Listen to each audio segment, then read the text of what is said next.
Hello again. And so it begins.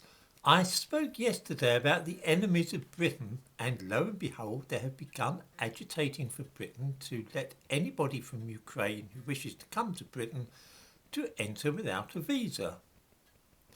More than that, there are calls for them to be allowed to live in this country and use the NHS indefinitely. The newspaper The Independent is one of those at the forefront of this campaign. In the description to this video I give a link to their editorial on the subject, which sums up the views of those who have in recent years adopted the slogan "Refugees welcome here." Let me read out what The Independent says on the subject. The Independent demands the British government give sanctuary to Ukrainian refugees. Refugees welcome. The Independent calls on the government to follow the example of Ireland and Portugal and accept refugees without visas. The comments, which you can see by clicking on them, are wonderful. Here's one. We need investment in our public services to help citizens here in Britain. With this investment and proper funding, it will also provide the services we need to help refugees. So Britain should take in Ukrainian refugees and give money to our NHS councils and public services across the board so we can help them.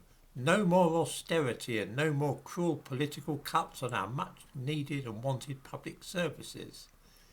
You see, if we can't afford to take in every refugee in the world, that's the fault of Tory austerity policies rather than basic economics.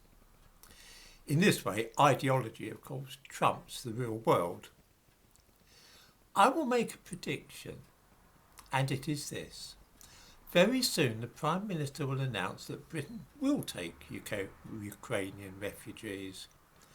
There will be official estimates of a very small number who will come to this country, and assurances that they will return home as soon as the situation is safe enough. The result will be that all the refugees who have made their way to Poland and Romania will then decide that Britain offers a better bet for their long-term future, and then they will come to Britain. The small trickle which the British government announced will then become a flood. The next thing will happen is that these people will change from refugees into having the right to remain in the country as long as they please. Does anybody watching this remember when, in 2013, the government decided to allow Romanians and Bulgarians to come to Britain and live? The official estimate was that no more than 13,000 would wish to come to this country. I give a link to a newspaper in 2013 which shows this. Now, even after we have left the European Union, there are an estimated 342,000 Romanians in Britain, along with 79,000 Bulgarians. This is just what will happen with the Ukrainian refugees, although on a much larger scale. Mark what I say, a few years after leaving the European Union, we are about to see the biggest wave of migration from Eastern Europe that Britain has ever known, one which will dwarf the numbers who came from Romania and Bulgaria. The reasons for accepting these new immigrants might vary.